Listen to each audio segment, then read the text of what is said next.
Տրամաբանական է, որ այս դարաշրջանը ունի նաև իր երաժշտությունը։ Երաժշտությունը քաղաքականություն է, կա ինչ-որ արտիստ, որին լսում եք եւ ամաչում եք դրա համար։ Արամ դուք հաղորդավար եք, մեդիամարդ, բայց մյուս կողմում էլեկտրոնային երաժշտության ու ընդհանրապես երաժշտության սիրահար ու DJ։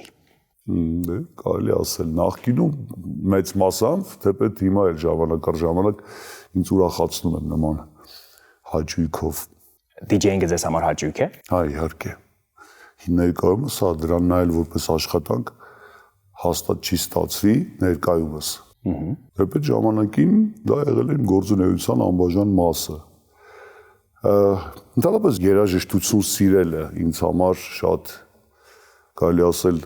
պատանեկան տարիներից ձևավորված մշակույթ է եւ հա մինչեւ հիմա էլ պատկերացրու անպայման օրվա ընթացքում ինչ-որ ժամանակ տրամադրում եմ նոր երաժշտություն լսելու, նոր արտիստներ բացահայտելու, միգուցե հինը վերհիշելու, նորից սիրված երգերը լսելու, մի խոսքով երաժշտությունը միշտ իմ կյանքում եղել է եւ կարծում եմ կմնա։ Ու իրականում ոչ միայն եղել է, ոչ միայն սիրել եք, այլև էլեկտրոնային երաժշտության ու ակումբային երաժշտության առաջին տարածողներից եք եղել, դեռ հիշում եմ FM 105.5-ը եղավ, ավանդական մեդիայով սկսեց հնչել էլեկտրոնային երաժշտություն։ Հետաքրքիր է այն ժամանակ այդ տարիներին այն մոտիվը, որը ստիպել է սիրել այդ երաժշտությունը, պահպանվել է հիմա նույնն է, թե Դե իհարկե կա, բայց վերաբերմունքն է փոխվել մի փոքր, եթե այն ժամանակ դա ինչ-որ հեղափոխական նոր շատ դեպքերում անծանոթ, միգուցե ըմբոստ ոգու, հա, արտահայտչական ինչ-որ ձևերից մեկն էր, ներկայումս դա դարձել է այսպես ավելի շատ ուսումնասիրող մարդու հայացք, ես կարող եմ ասել նետում եմ ներկայիս էլեկտրոնային բեմին, որովհետև շատ լավ գիտեմ ինչպես է դա սկսվել, շատ լավ ուսումնասիրել եմ պատմությունը էլեկտրոնային երաժշտության եւ ներկայումս առանձնապես նոր բան չեմ տեսնում, այսինքն հիմա լճացման փուլում է, որքան էլ թվում է թե այն ծավալով ավելի մեծ է, այսինքն ավելի շատ են արտիստները, որոնք որ այդ էլեկտրոնային թվային ժանրերում են ստեղծագործում, այնուամենայնիվ նոր բան շատ հազվագյուտ է հանդիպում ներկայումս, քան համեմատ օրինակ 80-ականների, 90-ականների, նույնիսկ 2000-ականների առաջին տասնամյակը շատ ավելի հարուստ էին նոր փորձարարական երաժշտական ուղղություններով եւ մոտեցումներով, քան ներկայումս։ Այդ դա հաստատ, որովհետեւ այս ժանրը շատ ընդարձակ է, ունի իր շատ խորը պատմությունը, թեպետ ասեմ, որ գեղարվեստական արժեք ինձ համար առանձնապես չի ներկայացնում, անկեղծ ասած։ Հիշում եմ մի առիթով էլ ասել եք, որ գերագնահատված է էլեկտրոնային երաժշտությունը։ Դա գերագնահատված է ավելի շատ, որովհետև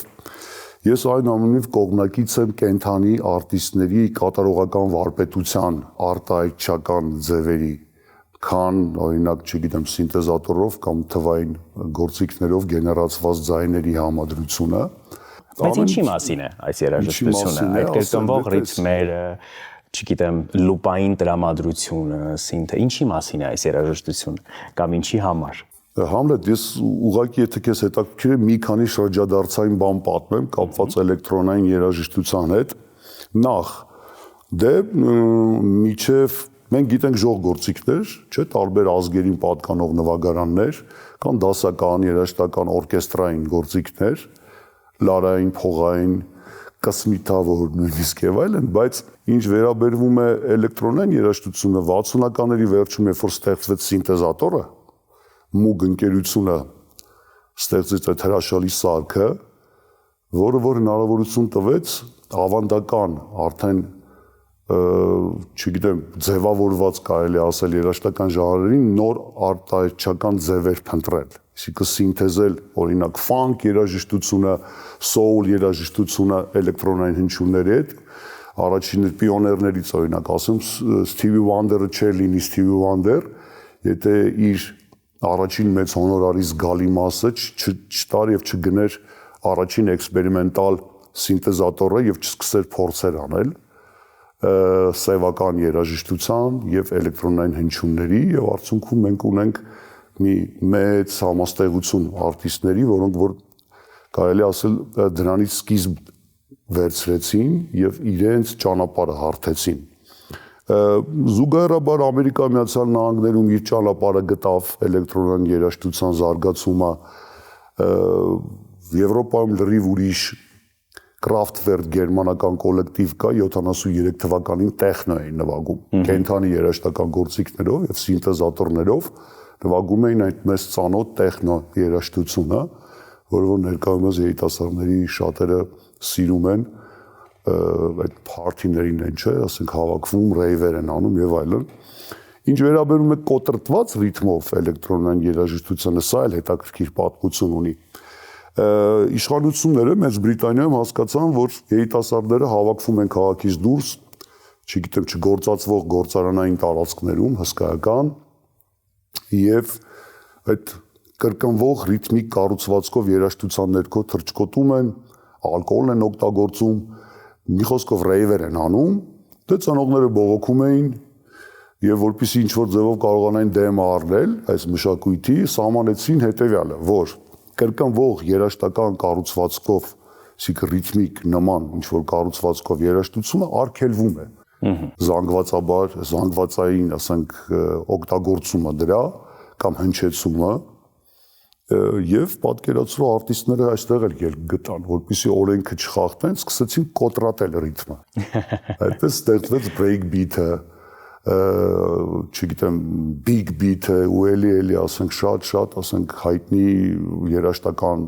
ժանրեր, որոնք մինչև օրս կան, որոնք կոտրտված ռիթմիկ կառուցվածք ունեն։ Իրականում մի բան է այս երաժշտության ստեղծումը եւ դրա մասին խոսելը, մեկ այլ բան է սպառումը, չէ՞, ռեյվերի մշակույթից խոսեցիք։ Իրականում իմ տպավորությամբ Երևանում ռեյվերի մշակույթը վերջին 1 տասնամյակում է, որ իսկապես շատ է ակտիվացել եւ աշխարհում եւս մեծ մասամբ հիմա երիտասարդները գուցե ճամփորդելիս նաև փնտրում են այդ ակումբները, այն վայրերը, որտեղ պետք է անպայման այցելել, ժամանակ անցկացնել եւ այլն։ Սա հասարակական պահանջ է, կան ինչ-որ արգելքներ, որոնցից խուսափելու համար մարդիկ գնում են դեպի այս գիշերային երկար ճանապարհորդությանը, որ ուղեկցվում է էլեկտրոնային երաժշտությամբ։ Դե Համլետ, արի համաձայնվի, որ կա ինչ-որ քանակ, հա, մարդկանց, որոնք որ օրինակ չունեն պարտավորություններ առավոտյան արթնանալու, հաջորդ օրը գնալու աշխատանքի։ Այսինքն բոլոր ժամանակներում եղել են մարդիկ, որոնք որ փնտրել են ինչ-որ ժամանց ուրբաթ երեկոյան, պայմանական չունենալով աշխատանք կատարելու պարտավորվածություններ կամ անհրաժեշտություն հաջորդ օրը։ Մի խոսքով այդ գիշերային չքնող մարդկանց համար պետք է կամաց-կամաց ձևավորվել ինչ-որ մշակույթ։ Եվ կարելի ասել, որ այդ գիշերային ակումբային կյանքը հենց դրա պատասխանն է։ Ես այդպես եմ կարծում։ Իսկ ինչ վերաբերում է ռեյվերին, երբ որ օրինակ մի քանի հազար մարդ հավաքվում են առանձին տարածքում, բարձր երաժշտություն են լսում, լուսային, ձայնային, ներկայումս արդեն այս շուկան էլ նոր առաջարկներ ունի, հսկայական էկրաններ, որի վրա նաև տեսա արվեստի ինչ-որ օրինակներ կան, վիդեո արտի, այսպես ասած, եւ դա էլ է դարձել արտիստների ինքնաարտահայտման ձև, հա, տեղ, որտեղ որ նրանք կարող են իրենց, հա, ստեղծագործությունը կամ ստեղծագործական միտքը բանեցնել եւ ռեյվերը երևակայի, ես չի ասի անհրաժեշտություն է, դա մարդկանց խումբ է հսկայական, որոնք որ մեկը մյուսի հետ լինելու մեկ տեղում եւ այդ երաժշտական, հա, հնչյունների ներքո ժամանակը անցկացնելու մի մշակույթ են մշակել, հա, որը որ ի վերջո վերածվել է ռեյվերի։ Հիպնոտիկ ու մեդիտատիվ բնույթը ռեյվային մշակույթի ու երաժշտության եկել է սպասարկելու երիտասարդների կարիքները։ Դե կարելի ասել, այո, ինչ է պետք երիտասարդներին, Համլետ, որպեսզի, չգիտեմ, ծանոթանան միմյանց հետ, նախ կոմունիկացիայի հոյակապ ձև է։ Նրանք արդեն ընդհանրություն ունեն, գտնվելով մի վայրում, այսպես հաղորդակցվելով մի տարածությունում կամ մի մշակութային մթնոլորտում, այսպես ասած, նրանք նախ եւ առաջ իրար հետ ծանոթանալու ի սկզբանե շատ լավ առիթ ունեն եւ հնարավորություն։ Իսկ էլեկտրոնային երաժշտությունը, ինչպես գիտես, տարանջատվում են իր ռիթմիկ կառուցվածքներով, տեմպով, այսինքն BPM կոչվածը beat per minute, այսինքն դրանք հաշվարկված են, տես սրտի աշխատանքի հետ կարելի է համեմատել։ Դասական house երաժշտությունը մեծ մասամբ աշխատում է հենց սրտի աշխատանքի տիրույթում։ Կան ավելի արագ ժանրեր, օրինակ որոնք որ 140, 150 նույնիսկ եւ այլն, բայց դրանք արդեն մի քիչ այքո ասած այդ մեդիտատիվ բնույթի Հնդկաստանի Գոա կղզում, գիտես, ամեն տարի մեծ քանակությամբ մարդիկ ամբողջ աշխարհից հավաքվում են, այդ թվում կապ չունի նրանք ինչ մասնագիտություն ունի իրենց աշխարհում։ Մեկը բանկում է աշխատում, մյուսը ինժեներ է, մյուսը բժիշկ է, նրանք թողնում են իրենց առօրյա կյանքը, գալիս են այդտեղ, որպեսզի բոլորը միասին հավաքվեն եւ մի մթնոլորտի մեջ ժամանակ անցկացնեն։ Ու այդ ընդհանրացումը, հա, բոլորի մեկ տեղում եւ մեկ գաղափարի շուրջ հենց կոչվում է rave։ Այսինքն rave-ը դա այն տեղը չէ, որտեղ որ մարդիկ գալիս են երաժշտություն լսելու շատ դեպքերում։ Թե պետք է լինեն մարդիկ, որոնք որ կոնկրետ արտիստի հետևից են եկել։ Մենք բարեբախտաբար հայազգի արտիստներ ունենք, որոնք համաշխարհային համբավ ունեն։ Վիգեն Արման, Արմեն Միրան, Դավի ու էլի անուններ կարող են տալ արտիստներ, որոնք որ իսկապես մեծ հաջողություններ են գրանցել։ Եվ նրանք կարողացել են, ասեմ, նրանք հայկական նույնիսկ երաժշտական մոտիվներն են կարողացել մեկտեղել կամ համադրել էլեկտրոնային հնչյունների հետ եւ դրանով իսկ հայկական մշակույթն են ներկայացնում ամբողջ աշխարհում, հասկանում ես։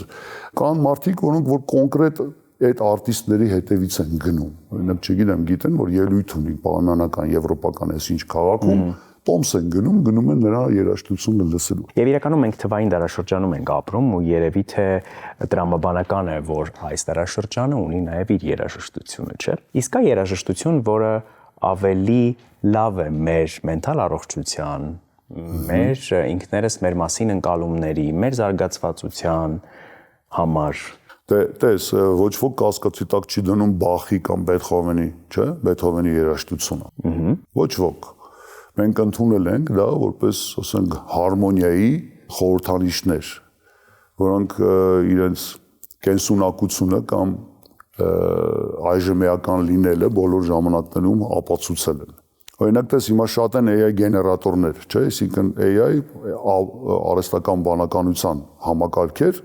որոնց միջոցով ես դու ցանկացած մարդ ու մենք գիտենք հեշտությամբ կարող են գեներացնել երգեր։ Չգիտեմ, Kanye West-ը երգում է Սիդայե նոչ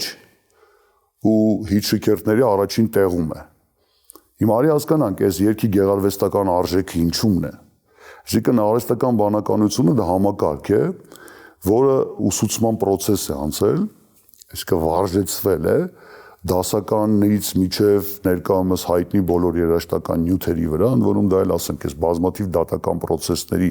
առիթներ է տվել։ Միջև հիմա հասկանալի չի ինչ պիտի անեն դրա հետ, որովհետև դա խաղի կանոններն է խախտում ամբողջությամբ։ Բազմաթիվ մարդիկ, որոնք տասնամյակներ են ծախսել, օրինակ լավ գիտար նվագելու վրա, կամ ուրիշ նվագարանին, կամ չգիտեմ, երաժշտություն են ստեղծել, այսօր խնդիր ունեն, հասկանալով, որ այդ կատարողական վարպետությունը գիտարի գեներացնում է հեշտությամբ, ասենք մի ծրագիր, որը որ նույնպես երաժշտություն է ստեղծում, որում շատ հաճախ բավականին հետաքրքիր, բայց դա ինքն իրենով չի անում, դա հիմնվում է արդեն կատարված երաժշտական մեծ ժառանգության փորձի վրա։ Եվ ազդեցությունը նույնը չէ։ Թե չէ։ Հիմա տես, վաղը օրինակ պայմանական գեներացված հիմա արտիստներ կան, որոնք որ գոյություն չունեն, նրանք իրականում երբեք բեմ դուրս չեն գալու, նրանք չկան։ Նման օրինակ Gorillaz խումբը դու գիտես, նրանք վիրտուալ արտիստներ են, բայց դա մի ուրիշ բան է, դրա հետևում կենթանի երաժիշտների աշխատանք է դրված։ Իսկ այս դեպքում մենք տեսնում ենք համակարգ, որտեղ որ չկա ոչինչ, կա ընդամենը օրինակ, չգիտեմ, գեներացրու երգ նման էս ինչին։ Ես ճիշտ ասած որևիցե կարևոր բան չեմ տեսնում, երբ որ դու առաջադրանք ես տալի համակարգչին կամ ծրագրին, որպեսզի նա օրինակ Ֆրեդի Մերկուրիի ձայնով երգի, ասենք, չգիտեմ, որևիցե շանսոնի երգ։ որտեղ է սրա գեղարվեստական արժեքը, բայց դա դուր է գալիս մարդկանց։ Ու մենք պետք է համակերպվենք դրա հետ։ Երաժշտությունը քաղաքականություն է։ Մեկ-մեկ հա։ Մեկ-մեկ հա, իհարկե։ Կարող է լինել եւ այդպես։ Ինչու մեկ-մեկ։ Դե տես ընդհանրապես ականջներով ստացված ինֆորմացիան շատ ազդեցիկ է եւ խորը տեղերին է հասնում գլխուղեղին։ Սկսենք դրանից։ Իհարկե տեսողական առաջին հերթին է։ Մենք տեսողական զգայարաններով առաջնային նշանակության եւ կարեւորության ինֆորմացիա ենք վերցնում, որը որ օգնում է մեզ արագ արձագանքել ստեղծված իրավիճակում։ Բայց ձայնը շատ ավելի խորը տեղեր է գնում մեր ենթագիտակցությունից սկսած վերջացրած իրական ժամանակում ընկալումներից, քան մենք կարող ենք պատկերացնել։ Մենք շատ հաճախ կարող ենք մոռանալ վիզուալ պատկերը, բայց լսողականը շատ ավելի խորը ու երկար տեղերում է պահպանվում մեր հիշողության, գլխուղեղի ընկալման եւ այլն։ Սեմանտիկ ֆիլտրերով անցած ինֆորմացիան, ես քեզ մի հասարակ օրինակ բերեմ, միգուցե թեմայից դուրս է, բայց էվոլյուցիայի ընթացքում մարդ տեսակը, հասկանալով, որ մեր տեսողությունը բիոօկուլար է, այսինքն մենք տեսնում ենք մեր աչքերի դասավորությունից, մենք մեր առջևն ենք տեսնում, մեզ տվել է այնպիսի լսողական ապարատ, որը որ հետևից հնչող ձայները միանգամից գլխուղեղին ազդանշաններ են տալիս կարևոր, որը որ օգնում է մեզ օրինակ հետևից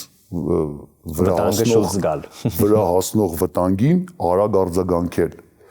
Փորձի մի անգամ օրինակ մենք հաճախ երաժշտությունը, երբ որ սիրած երաժշտությանը սկսում ենք մեր մարմինը մոտեցնել ու փորձում ենք ականջները մոտեցնել աղբյուրին, չէ, երաժշտության։ Փորձի սիրած երաժշտությունը մեջ կանց լսել։ Ու դու կզգաս, որ հետևից եկող երաժշտությունը այդ դեպքում մի քիչ լրիվ ուրիշ ձև ես լսում։ Փորձի մի անգամ օրինակ երաժշտությունը այսպես բարձրախոսներին մեջքով կանգնի ու դու լրիվ ուրիշ ձևով իրան կլսես։ Ու ի վերջո հենց երաժշտությունն առաջացնում են փշաքաղվելը, հա, որը որ փշաքաղվելը ոչ մի տեսողական պատկեր քո մոտ այդ զգացողությունը չի առաջացնի, իսկ լսողականը կարող է առաջացնել։ Աչքերդ փակ կարող ես լսել Բեթհովեն ու փշաքաղվել, հասկանում ես, ինչ որ մի պահի ու այդ երևույթը չի բացատրել դեռ գիտությունը, ինչի հետ է դա կապված, որտեղ փշաքաղվելը լրիվ ուրիշ երևույթ է, ասենք ավելի շատ էվոլյուցիայից պահպանված ինչ որ բաներ են, որոնք որ մազերը պիտի բարձրացնեն, որպեսզի մենք չմրսենք, որպեսզի մեծ երևանք գիշատիչը դիմացինը տեսնի մեզ ավելի մեջ բրփեջ ու համապատասխան, ասենք, չգրոհի մեզ։ Փշաքաղվելը գոյություն չունեցող մազերի արմատների բարձրացնելու մեխանիզմ է, բայց այ դու տես նույն բանը կրկնվում է, որ մենք լսում ենք ինչ-որ մի երաժշտություն, որը որ այդ զգացողությունը մեզ մոտ առաջացնում է։ Ուզում եմ ասեմ, ձայնը թերագնահատված է, որպես զգայարան մեզ համար։ Իսկ օրինակ գերտերությունները եւ ինչու միայն գերտերությունները, նաեւ Հայաստանի նման պետությունները սրա մասին պիտի հիշեն եւ երաժշտությունը պիտի լինի քաղաքականություն, թե ոչ։ Հասարակության ինքնության ձևավորման հարցում եւ այլ շերտերով։ Ես միշտ հիշում եմ օրինակ տես կան երաժշտական կատարումներ, որոնք ժամանակին մարդկանց հանել են բարիկադների վրա։ Մարսելիեզը, հիմնը, Вставай, страна огромная, չէ՞ տես ինչ ազդեցիկ ու մենք ես ամենապարզունակ օրինակներով գնացի ու բայց կան եւ նաեւ կան խորքային բաներ, հասկանում ես։ Մենք կարող ենք երաժշտական այդ թեման գովազդային հոլովակի մոռանալ, այդ ներողություն, տեսողական պատկերը, տեսաշարը մոռանալ, բայց երաժշտությունը ֆիքսում ենք։ Ես մի լավ օրինակ բերեմ, Էնիո Մորիկոնեի Չիմայ, այդ հայտնի ստեղծագործություն Կիմայ, ավելի ճիշտ, եթե իտալերենից թարգմանենք, պրոֆեսիոնալի հայտնի երաժշտությունը, ֆրանսիայում ասոցիացում է շանկերի հետ, որովհետև գովազդի շարունակ շանկերի գովազդային հոլովակի երաժշտությունը եղել է Էնիո Մորիկոնե այդ հայտնի ստեղծագործության ներքո։ Ու հիմա շատ ֆրանսիացիներ, եթե օրինակ այս երաժշտությունը լսում են, ինչ որ տարիքային խմբի, ասում են այս շանկերի գովազդի երաժշտությունն է։ Այդ չգիտեմ, քո ասացի հետ ինչքան կապ ունի, քաղաքականություն է թե չէ, չէ, եթե գլոբալ վերցնենք, ապա որովհետև մենք հիմա կարող ենք ինչ որ բաներ գտնել դրա հետ կապված։ Մենք սպառում ենք ամերիկյան եւ կամ այսպես ասենք անգլո-ամերիկյան երաժշտություն հիմնականում, չէ՞, ամբողջ աշխարհի։ Ես չեմ խոսում մելոմանների մասին, ինչպեսին մենք ենք ստեղծվում նման պրոդուկտներ։ Դա քաղաքականություն չէ։ Դա ավելի շատ մարքեթինգ է։ Մարքեթինգ։ Հա, մարքեթինգ է, հասկանում ես, ու հավատա քանակի մեջ միշտ չէ որ որակ կա։ Եթե դուք որոշելու լինեիք Հայաստանի Հանրապետության երաժշտական քաղաքականությունը, եթե այդպիսի որոշելու բան լիներ որպես այդպիսին, ինչ պիտի լսեն։ Ինչ պիտի լսեն։ Հայերը, մենք։ Դա թելադրանքով շատ դժվար է անել, բայց մենք օրինակ ունենք։ Խորհրդային Միությունը իր այդ արգելքներով ու խիստ գրաքննությունով, չէ, ինքն էր որոշում օրինակ ինչ պիտի լսի մարդը, որն էր համարվում բարձրաճաշակ երաժշտություն, որը ցածրակարգ, ռաբիս բառը ինքն իրենով, ռաբոչի իսկուսство։ Դա վատ էր։ Վատ,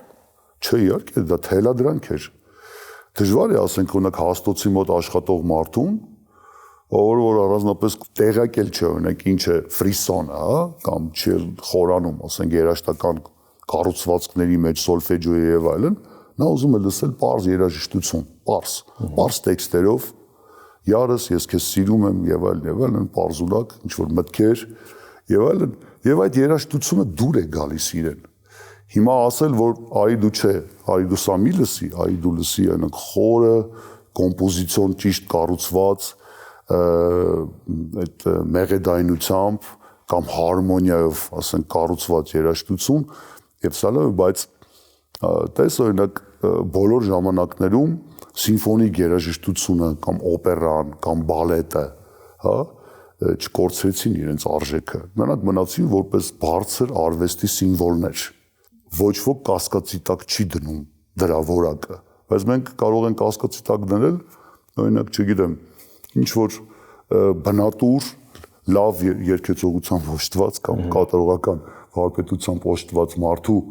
ասենք ձայնային, հա, ասենք տվյալներով վերցնում է, պարզ տեքստեր են կատարում ու դա դուր է գալիս մարդկանց։ Քաղաքականության կարիք չկա։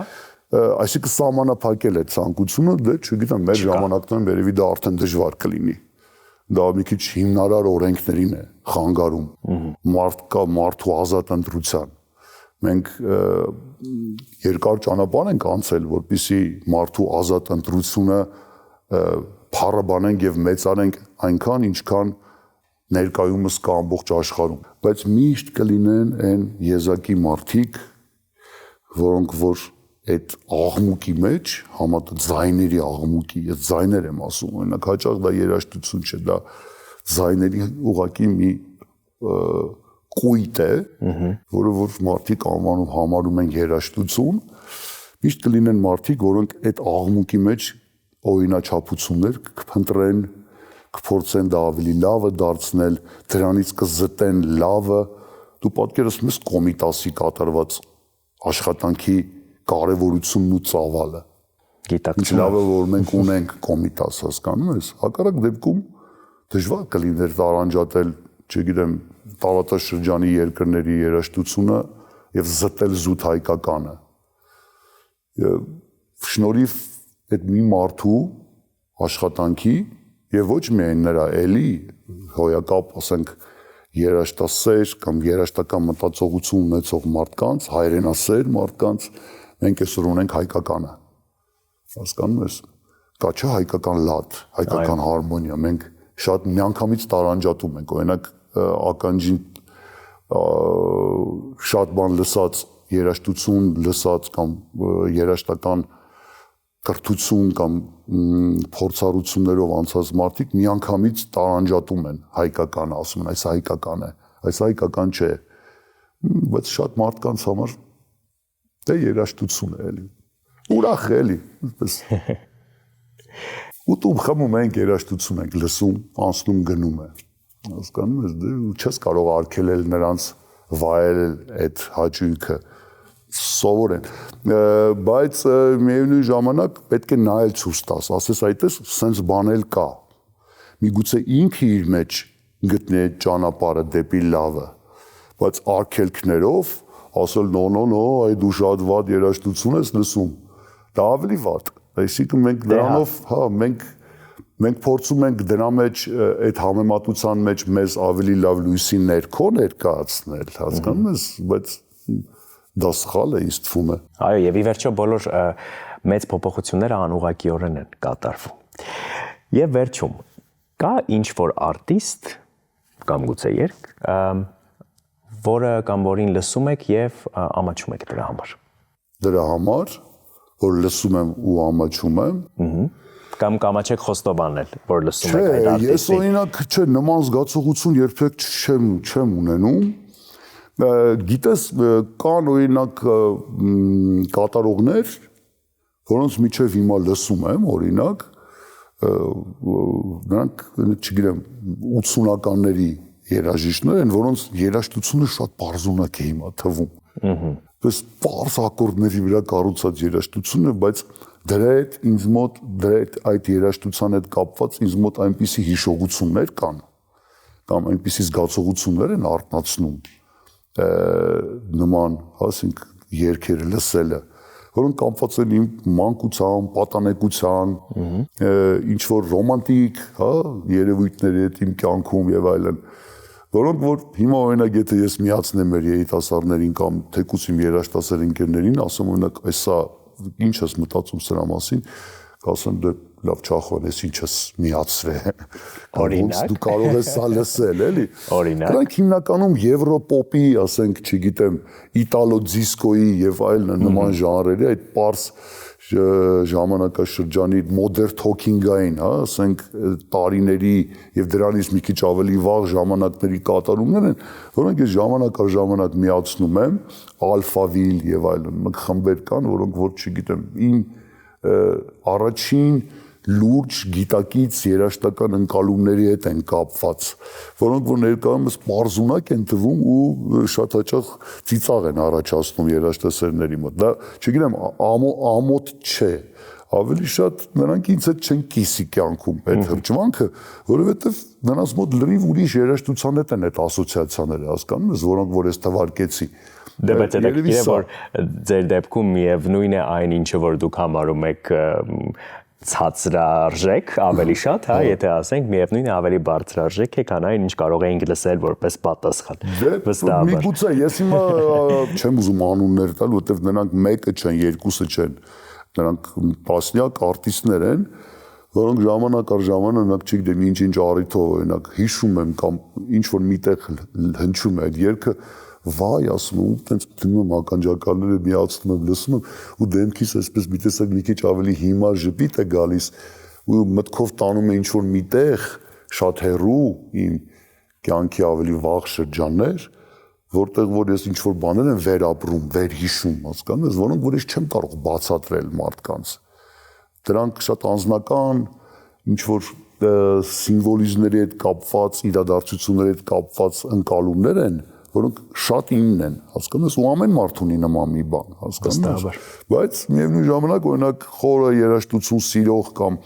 պրպտող, փնտրող, էքսպերիմենտալ երաժշտական, ասենք, ուղղություններ նախընտրող երաժշտասերներին, էստետ աուդիոֆիլներին կամ, չգիտեմ, մելոմաններին շատ պարզունակ կթվա, բայց դրա ամաչելու որևիցե առիթ ես դրանում չեմ տեսնում։ Դա ուղղակի շատ անձնական բաներ են, որոնք որ այդ երաժշտական կատարումները ինձ մեջ առաջացնում են։ Բոլորս էլ դա ունենք եւ պետք չէ դրա համար երբեք ամաչել։ Շնորհակալ եմ։ Ես եմ շնորհակալ։